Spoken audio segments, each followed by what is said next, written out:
So it says, in case of death, first, do not take the organs. Second, cremate my body.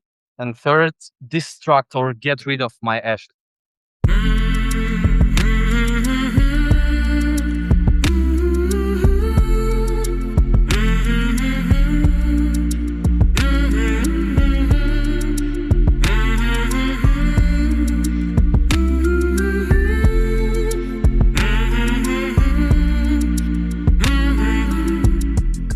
Hey there, my name is Sean, and this is Suicide Noted. On this podcast, I talk with suicide attempt survivors and ideators so that we can hear their stories. Every year around the world, millions and millions of people try to take their own lives, and we almost never talk about it. We certainly don't talk about it enough, and when we do talk about it, when we engage with people in pain, we are not very good at it. In fact, let's be real about it. Most of us suck at it.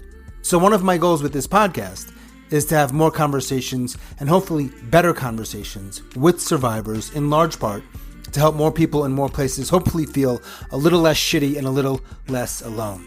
Now, if you are an attempt survivor or ideator and you'd like to talk, please reach out. I'd love to talk with you. hello@suicidenoted.com. You can check the show notes, the podcast description, the website to learn more about this podcast. We've got a membership. We've got ways for you to make a tax-deductible donation. And we continue to look for volunteers specifically to help us to both format and index written transcriptions. It sounds harder than it is. Reach out if you're curious about that. Finally, we are talking about suicide here on the Suicide Noted podcast. So please take that into account before you listen or as you listen. But I do hope you listen because there is so much to learn. Today I am talking with Roman. Roman lives in Russia and he is a suicide attempt survivor. Roman, you are the first person I've ever spoken to for this podcast in a giant country called Russia. Wow, that's a huge thing to appreciate. So I appreciate this. Some people might think because of your name you're in Italy because it's a Roman, but that's not true. You're in Russia. Yeah, I'm in Russia, but actually my surname is more related to either Belarus, a small country nearby Russia, or Poland. Well, I'm looking at your name and it is a name that I would not be able to pronounce. I will say that. I would say, frankly, that it's not easy for Russian-speaking people to pronounce it. The funny way that is, it can be translated into English as a prophet man. Is that accurate? Are you a prophet man? Yeah, no. Unfortunately, not. Yeah, I don't know what my surname means, but it probably means the exact opposite because I suck. Thank you for reaching out and thank you for wanting to speak with me about this stuff. I appreciate it. I've listened to a ton of your podcasts, different people sharing their stories, and I thought that I can do my turn and I can share my story as well. There's different rationale, or a second reason why I approached you is that I plan to host my own podcast on suicide talks in Russian, because there is no, as far as I can know, there is no Russian language or Russian speaking podcasts on suicide, solely focused on suicide. So it's at some point, I think 4 years ago, I decided to make a podcast on suicide, but which would propose a different setup, not just sharing stories of people who in some ways touched this the suicide, but I wanted to bring some guests to shed light on the suicide from different perspectives, like from the history or cultural or religious perspectives. I've stuck in the so-called production hell. I'm starting to do my podcast tomorrow, and I decided to bring away the initial idea of how this podcast would be designed or how this podcast would be structured. So I've decided to also get some stories from people who touched this hard topic. And I've decided to, first of all, get myself through this interview to feel how my future guests will feel when they come to my podcast. So I appreciate for you for having me on this podcast. Huge thanks for all what that you do for all the people. This is really invaluable. Oh man, my pleasure. That's a really cool project, man. I think it's hard. I think it's there's a lot of things that people don't recognize, but you seem to. The conversations can be challenging and the production can be challenging, but yeah, you let me know if I can help. I wish I could offer you to do this in Russian, but I can't. Thankfully, English is not so difficult to learn, to study, and to use. It makes, yeah, I got lucky that way, right? Because I can travel some and some, get by. Anyhow, are you in Moscow? Yeah, I'm located in Moscow. I've been living here for about, I think, for 14 years. Before Okay. that, I lived in another city in Russia. So all my life, I've been in Russia. Of course, I've did some traveling. Got it. Tell me this. Not so much how, but how or why were you looking for something on this subject and you ended up finding this particular podcast? I will try to be short. I've had a serious suicidal ideation starting from 17, when I was a young boy of 17 years. I had the suicide attempt when I was 23.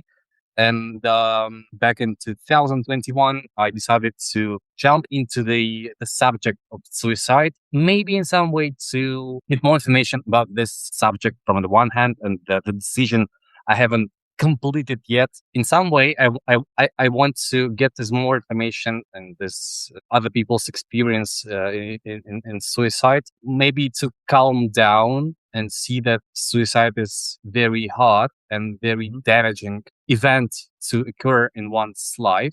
When I came across an idea to make my own podcast, first of all, of course, I did some research whether there are any suicide related podcasts in English or in Russian. I didn't find any in Russian, but I find a lot. I would say a lot in English language, or one of the most widespread or one of the most receiving the most acclaims on streaming platforms was your podcast. Someday I decided to reach out to you directly and to have this interview. I appreciate it. And you said when you were 17, you were thinking about it for the first time? So starting from 12 or 13, when I was such a young boy, many times I did self-harm with razor blades. And when I was 17, this was a hard time for me because I moved from my hometown to Moscow to study at the university. I felt very lonely, to put it briefly. And I said that, okay, I'm done, and I wanted to kill myself. So I did some hard, serious self-harm on myself with the intent of the suicide. But when I felt the relief of the pain, I got to know that, I'm not ready for continuing this and to make the suicide attempt completed. And so I want to make sure I understand clearly that, did you say earlier when we first started talking in your early 20s, you did have an actual attempt? Is that correct? Yeah. I recall the exact date. Mm-hmm. On the 1st of December of 2017, I had my, I would say, first and the only suicide attempt I had in my life. So I was really into having the real suicide attempt completed. But it's at a certain point, I would say I failed. And this is the reason why I'm alive now and I'm giving this interview to you.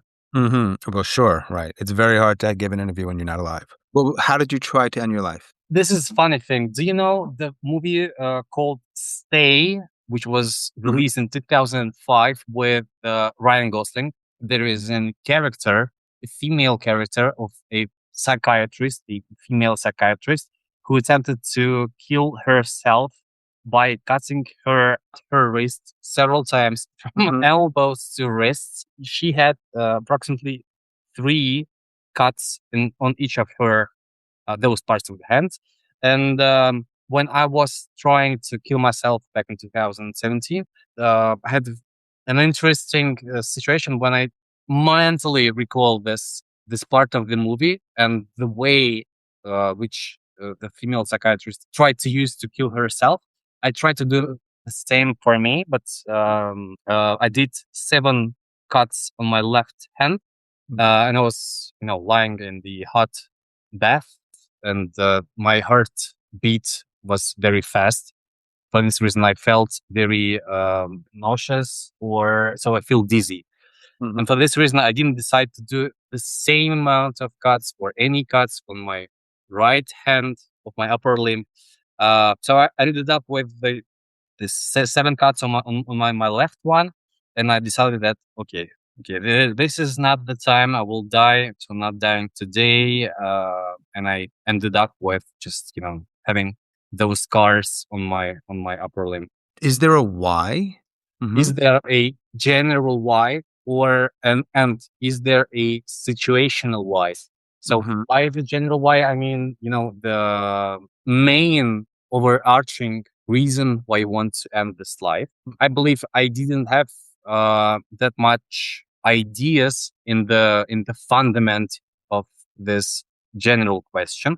So this was more reactive action from my side.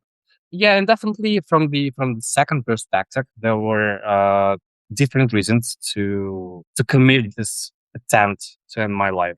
So I was overworked. I only started working in my profession as a lawyer. I was using so-called light drugs. That time, I didn't have much sleep, and there was some mistake on my job, which wasn't my mistake, but it happened because of me. And that Sunday, I think I didn't control myself enough, and I was so much into my head, and I didn't share those thoughts with anybody. I was kept in a so-called, I would say, perpetuating drive for death, and I got to be weak at some point, so I jumped into this decision to end myself. When we're talking in 2017, when you said that you cut and you were in the bathtub, I'm always curious for people's experiences with respect to what it was like for them. Meaning, was it chaotic? Were you calm? Were you very intentional? Were you sort of, let's say, in the moments or minutes, even hours before? I got it.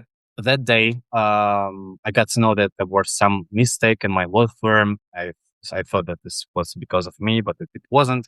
My direct manager was very hard on me, and it's in some way something just clicked, and I decided, fuck it, I will end it in any way. And I felt a relief that I have a very serious decision, and I don't need to emotionally or rationally process bad things that happen around me, because I don't need to process that anymore. I'm dying this evening in any case. And I went to an external meeting with a client and with a representative of my law firm. We were sitting at a desk with a public notary, and we were discussing how certain legal documents need to be filled in. And I was just looking at people who were over 30 or over 30. They were serious people, and they were just discussing some bullshit about some papers. And it was in some way a type of bragging, my internal bragging, because I thought that, well, you think about some bullshit like filling out papers, and I'm going to die tonight, and this is really serious. Yeah, and after that, I went to a flat I was living for a certain time temporarily. I didn't have any money at that moment. I went near to a goods store to buy some razors. I didn't have any money to buy any razors, so I asked some people to share me some money, and I bought small bag of razors to cut myself. I went to the flat, filled in the bath with hot water, and I tried to kill myself in such a, I would say, cinematic way, trying to replicate the female psychiatrist from the movie Stay tried to kill herself. I tried to do the same thing with me. I was very concentrated on my decision. I was not emotionally involved in any other thing that day. I was very nervous about my job before. I was just calm and concentrated. And I think at some point you probably realize you're not going to die. What is that like? I took this as a reason to scold myself, to say some bad words about myself, like I'm a coward. I'm not even good enough to kill myself. Well, it's typical of me that I'm not good at anything else. So the suicide attempt was another example of this not being good at anything. The shame was the feeling. I felt that way. And it must be kind of weird, right? When you're, and I'm going to get very visual. I'm a visual guy. I'm a little bit graphic, but you're lying in a bathtub of warm water and it's red and you're not going to die. Like that, just alone, that visual. I mean, I know people, they watch movies, they've seen that before, I'm sure, if they like those kinds of movies. But at some point, you get out and you just keep living your life, obviously, right? For some people, I would say that, yeah, this would be the way of coping with suicide attempts, but not for me. I'm leaving out some of the details of other people being involved in this situation because otherwise this will take not an hour, but more. It's a good decision. Yeah. The next day, at the same room, at the same flat, there were my ex-girlfriend, my new girlfriend, my parents, and who came from my hometown to Moscow to see me, and a manager of my future girlfriend. You must have told them. No, this was a funny thing. At that time, I was ceasing and completing my relations with my ex-girlfriend and starting my relations with a new girlfriend. The new girlfriend had a manager, an ex-law enforcement officer who liked, and I would say loved, my future girlfriend. At some point, at some very close to the suicide point, I informed my future girlfriend that I'm doing something strange. I was giving some strange fluids to the situation. Probably my future girlfriend acted nervously or not in a normal way. Her direct manager, who was, as I said, the law enforcement officer before, noticed that, and he followed my future girlfriend to the place I was at when I tried to kill myself. We spent with my future girlfriend night at the time, so she saw me with my cut hands. She, reacted very, very bravely. And the next day, she went to her job, where her direct manager was at that time. He noticed that she didn't have not enough sleep. He did some interview with her, trying to pull some information. What happened to you? Why didn't you sleep that night? So she told him what happened. The next day after I tried to kill myself, she came to the flat I was with her direct manager. And that guy, he wrote my parents, your son tried to kill himself. You need to come to Moscow and take him. So this was the setup. So everybody's at your home. What's that conversation like? So that guy, the manager, I would use the word manager. He told me that, you're a very young guy. You do not control yourself. You're not in the position now to control yourself. I asked your parents to come to the flat. They are flying now to Moscow. They will take you back to your hometown and you will sort this shit out with them. So just wait for them to come and nothing will happen. Oh, okay. And so you went back to your hometown? No, my parents told me that they want to take me to my hometown, and I told them, if you do this, or if I come back to my hometown, I will complete this thing that I didn't complete yet. Oh, wow. Okay. And they must have been a little bit something, I don't know, maybe concerned? They were concerned. My mom, that day, left back home, but my dad stayed with me for several days. He drank a lot. So he was an alcohol abuser. At that time, I spent those days when my father was abusing alcohol. I spent those days with my future girlfriend. Is that still your girlfriend?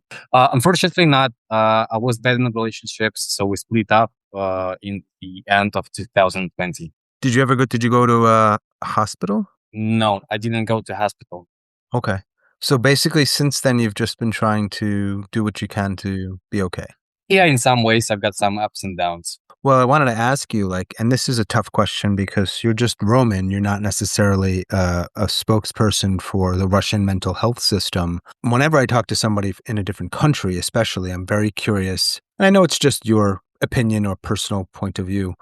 What is it like? How does Moscow or the Russian culture deal with not just mental health, but specifically suicide? Yeah. Probably I would be taken forcefully to spend some time in a hospital, maybe a month, where or some more without my free will to be there. And I would be filled in with the medicines which will be given by the healthcare professionals. I can assume that there can be situations of people who try to kill themselves in Russia, and trying to approach or reach out to healthcare professionals to receive some help.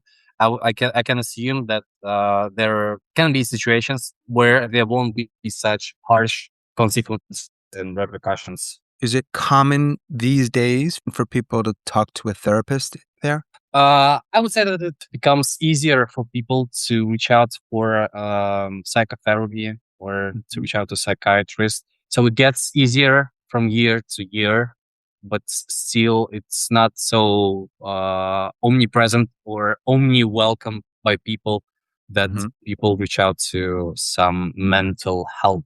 And I would imagine it similarly with medication, right? Like it's getting a little bit more common, but it's still not so common.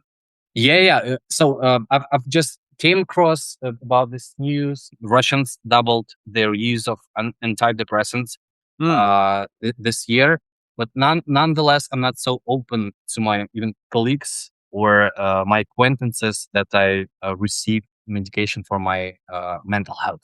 Now I'm not sure that this it can be give a warm reception by them. Right. So do you take anything? Yeah. So I've started using medication since the end of 2018. So after a year of the suicide, and up to now, I'm using some medications. All right. And do you find them helpful? Yeah.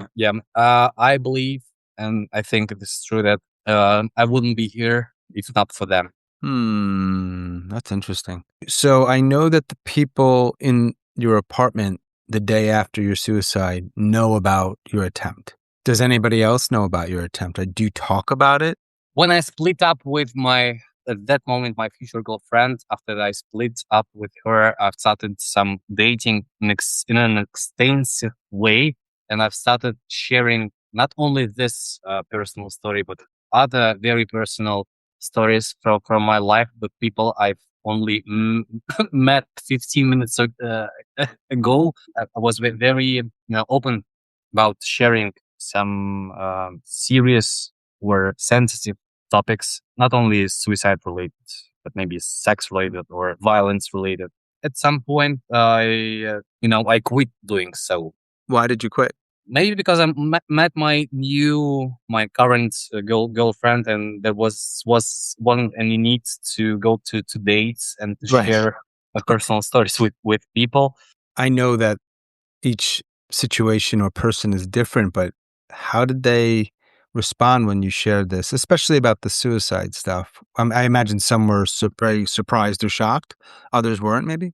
It's interesting that among, I would say, out of 100, only one person was maybe frightened in some way that I was so open at the first date to share some suicide related or sex related or violence related stories from my childhood or from my adolescence. Actually, I shared stories not about the violence that happened in my life, other than stories when my dad hit my mom when he was drunk. Rather, I would ask people, to shock them in some way or to educate them in some way. Like I asked them, do you know what snuff is? And the people told me, no, I don't know what snuff is. And I shared some movies or stories related to, that type of city legend. Okay, so most of them are okay about it. If you went on 100 dates, you're quite a ladies' man. Maybe. You brought up not only suicide but violence and something related to sex, and then you mentioned childhood. Do you think that the stuff that happened when you were a kid contributed to your depression or contributed to your suicidal thoughts? I know that's really, like, you can only speculate, but what do you think? Yeah, I would say yes. Yeah. How old are you, Roman? Early 30s? Yeah, 31. I'm just 2 years away from Jesus. That's a memoir title right there, Roman. 2 years away from Jesus. That's a book. That's a book title right there. We got to reconnect in 2 years and find out what happens, right? Yeah, I believe we will be able to reconnect. I believe I won't kill myself by that time. What kind of lawyer are you? In terms of good, bad, or normal. No. In terms of just, are you a criminal defense attorney? Are you a civil? I've been working for 6 years in a Germany-based pharmaceutical company. Do you know, are there any legal consequences for people who try to take their lives in Russia? Yeah, sure. If the state spots that the person had some suicide attempts, and for this reason, this person was taken forcefully into a hospital, this person might face some problems with getting license for a car and license for a weapon. So they might have problems getting a license for a weapon and license for a car. And car, yes. Wow. Okay. That's it. I've never heard that before. I know you say you take medication. Do you also see a therapist, or have you seen a therapist? I had a 1-year session of dialectical behavioral therapy, DBT. Right. How was that? So I had both group sessions and the individual sessions. They were on my Saturdays, and I considered them as being my second job. So I wasn't very happy about those 4 individual sessions. Yeah, because DBT requires you to be very focused on yourself. Almost every time you need to compile everyday diaries about your mood, about whether you take an alcohol, drugs, whether you try to harm yourself in any other way. You need to complete the diary every day to then bring this diary to your therapist and to discuss the results of it. So yeah, I've considered that as my second job, and I felt relief when I ended DBT. Okay, you felt relief. Yeah, I felt relief. I felt relief because I didn't need to go there anymore. Right. Do you ever, so in the 8 or so years since you attempted, do you ever wish that day had turned out differently and you had died? No, but I had some other mental states throughout those 8 years. I had some mental breakdowns when I wanted to kill myself. And actually, since this fall, when I found the combination of drugs I'm taking with the help of my current psychiatrist, I didn't have strong suicidal ideations since then. And it's very cool because prior to that, almost since the day I attempted to kill myself back in 2017 up to this was spring of this year, I had chronic suicidal ideations, very harsh ones. What stopped you from trying again? When I was below 30, I said to myself that I will kill myself when I turn 30. Thankfully, this didn't happen, and now I've said this idea, which pulled me out of my suicidal ideations, is that I need to watch out for my parents and to ensure that they have cool and fun and not poor from financial perspective time up until they are dead. So to put it bluntly and straightforward, I wait till my parents die so that I do not bring to them some bad news that their son, their youngest kid, had died to suicide. Right. Okay. Yeah, that makes sense. So I've postponed my decision to kill myself. Right. So you said that we would probably be able to talk again when you're Jesus' age at 33 in a couple of years. Of course, I don't want this to happen, God forbid, as we say, but if your parents died next month, I think I would pull it to the day when I turn 33, and I will have an interview with you so that we can meet once again. Pay off my debts. I leave some money for my elder brother, and I kill myself. Oh, really? So we're not doing it the day we talk, though. Well, actually, we can consult on this, and we can discuss this when I should. Robert, I am not a suicide consultant, but I'm happy to talk to you again, man.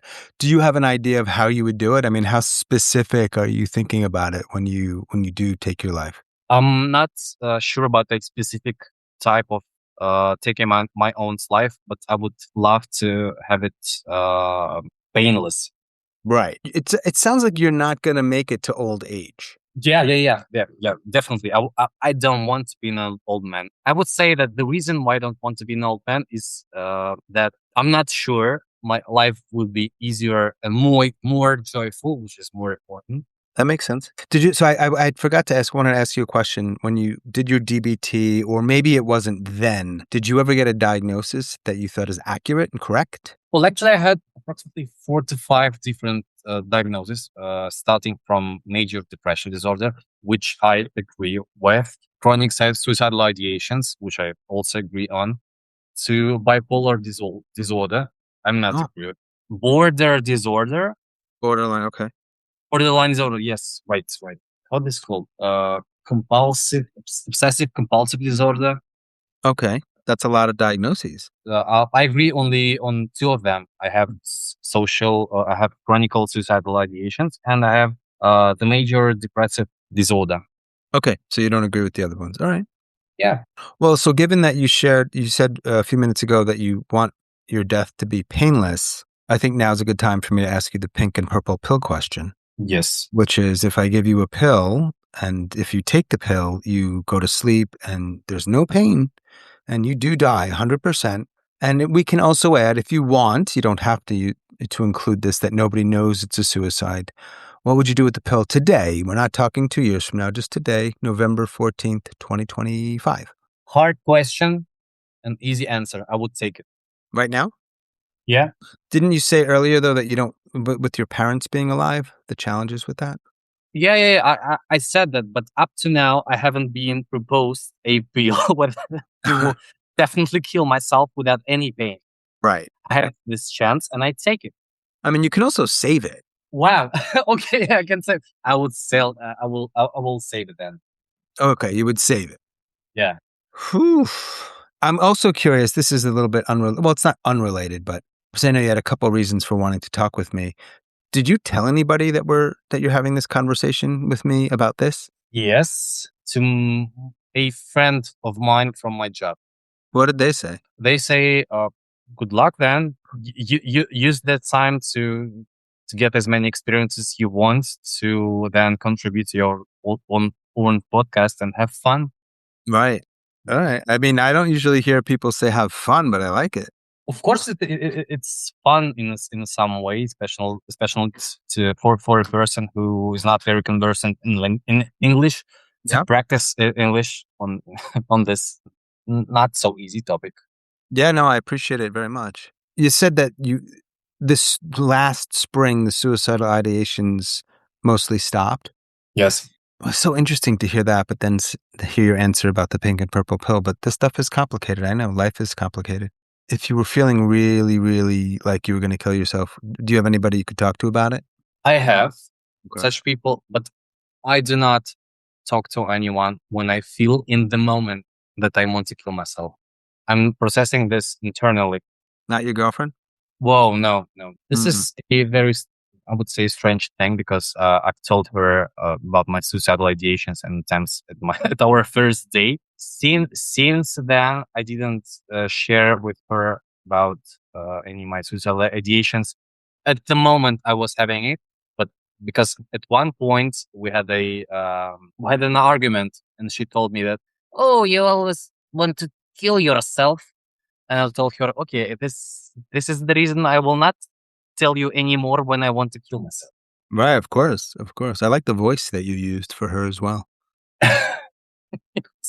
Slavic pronunciation of different words and then okay, Slavic.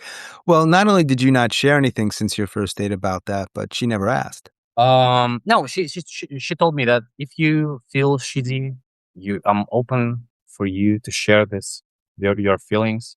Okay, but that's not the same as asking. Yeah, maybe I'm very good at hiding my feelings because I'm almost always emotionless. Well, you bring up something, and I'm not picking on your girlfriend at all, but if you get into a fight with somebody and that person says what she says, whether it's sounding like Slavic or not, that person will not tell you ever again, probably, about these kinds of things. This is a message to everyone who hears this. I will tell this anyone who I shared my suicide story with. Do you think when this comes out, you will listen to it, and do you think you will share it with anybody, girlfriend, family, whoever?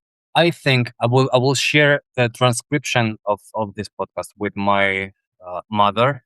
Oh, okay. I'm not sure that she will understand my feelings, but at least she will read the description of my perspective of that thing that happened to me 8 years ago. Maybe this will give her some information to process. Given that she's already 62 or 61, sorry, I won't take this chance to give her bad news. So I'm not sure what that. Yeah, I can see that, right. But if she did read it, it's an opportunity to give her some information or insight that she maybe didn't have, which is kind of interesting. Yeah. But of course, first of all, I would listen to this podcast and see how much my English is bad, and if it's not, then I will share it with my close friends. I will tell them, okay, I did some interview in English. You can listen to it, and it relates to this scary story about suicide. A couple questions, and then I want to hear a little bit more about your idea for your podcast. Okay. Sure. I want to know if there are any myths or misconceptions about suicide that you feel are important to dispel or say, no, that's not true. Yeah, sure. First of all, most people, I would say, think that those people who commit suicide, they're cowards. Mm-hmm. No, they're not. They have completed the thing that most of the people are not ready for. Second myth, that people who try to kill themselves are very severely mentally damaged. Mm-hmm. This is not the case for all the people who try to kill themselves. Third thing, suicide attempt is not a story to be ashamed of. If you did this, you had real reasons to do this. You are not a coward. Maybe you've chosen not a proper way to deal with the situation. Or maybe this was a proper way, but let's then rethink the way you think and why you think that suicide attempt is a proper way to solve the situation. How do you say suicide in Russian? Suicide. Say it again. It's either suicide or самоубийство. Самоубийство, it's literally translated into English as self-killing. I'm not going to try to say those again. I can't say it. I'm not going to try to say it, but you're good at it. That's your language. If we talked again in 2 years, do you imagine your life being any different? I would say that I hope that my life will be any different. First of all, I would like to have a more paid job than I have a steady podcast episode being released, and I had any side incomes. What, if anything, in your life helps you feel better? So it's either drugs, I mean the medications I take, or weed, or it's a good music. What kind of music do you prefer? What do you like? It's very different, ranging from so-called doom gaze to alternative hip hop in English. Oh, nice. You had this idea that you wanted to start a podcast. You want to start a podcast, a little bit different format than mine in that you will have different perspectives from different people relating to suicide, right? Why do you want to do that? So I met a girl I liked that time. We spent some time for about a month or more, and she requested us being split up, so she ceased our relations.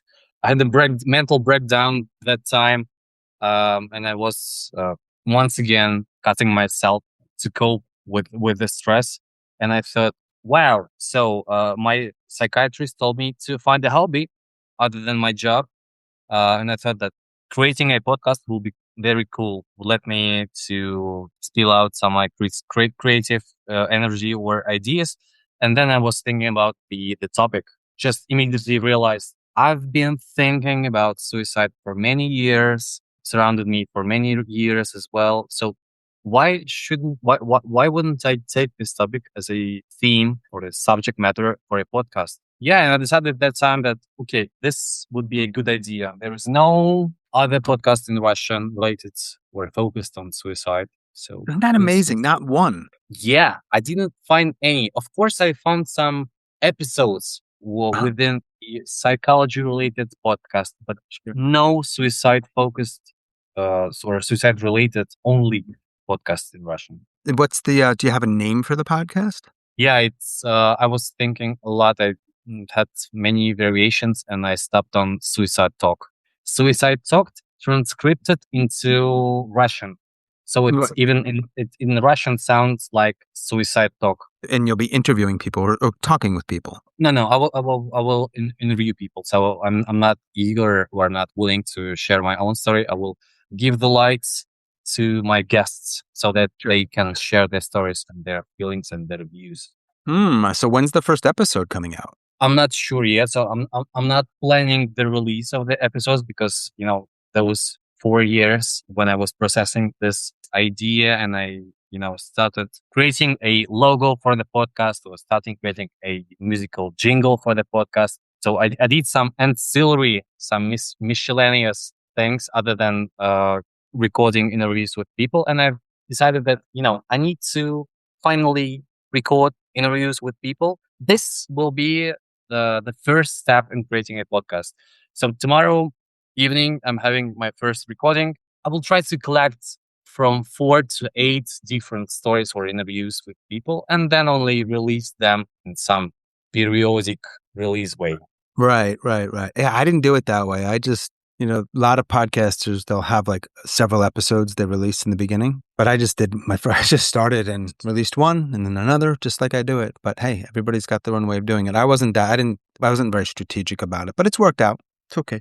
Who are you talking with tomorrow? I'm talking with, I would say, my acquaintance, girl I met when I was using the dating apps. So we know each other for 4 years. I know that this lady had some suicide attempts previous life. She knows people who completed suicide attempts. Mm-hmm. So I believe she's a good starter for this. Yeah, really good. Right. Well, does she speak English? I believe so. Let her know about my podcast. I'd love to talk with another Russian. Okay, I will. I definitely will. Yeah. And you said some of the other not kinds of people, but topics within this topic. You want to talk with people like about history and what else? I had this note on my phone with possible topics about suicide. I will try to recall and remember them. So religion. There are plenty of different religions: Christianity, Islam, Buddhism, Judaism. All of those religions perceive suicide differently. So this is very interesting way to discuss why, for example, Orthodox Christianity is not very keen on suicide, while Catholic is more wild. Catholic Christianity is more mild on this. History, law, sociology, anthropology. When I planned to go with my initial setup of the podcast, so to discuss suicide from different angles, angles of sciences, I thought to start to have my first episode on humor and suicide, and I plan to give some stand-ups with only suicide-related jokes to see the crowd's reaction on this, and then to discuss this with a well-known or not known Russian stand-up comedy actor. Discuss with him or with her the topic of suicide. I plan to have this as my first episode, but I changed the setup, so I will go with the interviews. That's an interesting idea. Yeah, stand-up comics perspective. Yeah, I wish you well with that. I hope so. That I do this before I kill myself. Yes, I want you to do that. I would listen, but I don't understand Russian. But maybe I can read the translated transcript. Yeah, thankfully to AI, that's much easier to prepare translations, even vocalized ones from one language to another. For sure, yeah. I'm using that as best I can. What else do you want to share, Roman, before we get back to our lives? I will give some mottos for people. Try to stay strong. There are different ways to cope with different situations in your life other than suicide. try to use those options before reaching out to suicide, and try to have fun up to the moment you die. Are you going to do that? Of course, this is my motivation to have fun until I until I kick the bucket. Kick the bucket. I like that you're using an English idiom. I love it. For our audience, we just turned the video back on. We had our videos off. It helps with the audio quality sometimes. But anyway, I'm looking at Roman now, and I'm seeing tattoos. I've got my scars here. I've started to them being covered since 2020, and I try to use tattoos to cover my scars. So I had some scars on my neck. Funny thing, I have an instruction on this part of my chest what to do with my corpse. What do you want them to do with your corpse? So it says, in case of death, first of all, do not take the organs. Second, cremate my body. And third, destruct or get rid of my ashes. But the top part, like the title is what to do if I die? Yeah, like what is it? In case of death. That's a memoir title too. In case of death. ... Roman in Russia story. Okay. Damn. Yeah, I've heard that before too. People have tattoos. So it's very clear what to do with their body. Oh, I know it's late there, right? Almost midnight. Got it, man. Good luck with things, man. I appreciate you talking with me. Thank you, Sean. This was a very, very, I would say, therapeutic session for me. Oh, cool. Interesting. Yeah. Not my main goal, but it's always cool to have like these extra little benefits, if you will. It's going to take a few months before it comes out because I do it in order, but it'll come out and the world will hear the first Russian. I think you're the first Russian on my podcast. So that's awesome, man. I appreciate it. It's great. Thank you, Sean. Thanks a lot. Very appreciated. Have a good night. I'll talk to you. Sure. Bye-bye, Sean. Bye. As always, thanks so much for listening and all of your support. Special thanks to Roman in Russia. Thanks, Roman. If you are a suicide attempt survivor or ideator and you'd like to talk, I'd love to talk with you. Please reach out. hello@suicidenoted.com. Check out our poll on Spotify. Rate us on Apple. And that is all for this week's episode. Thanks so much. Stay strong. Do the best you can. I will talk to you soon.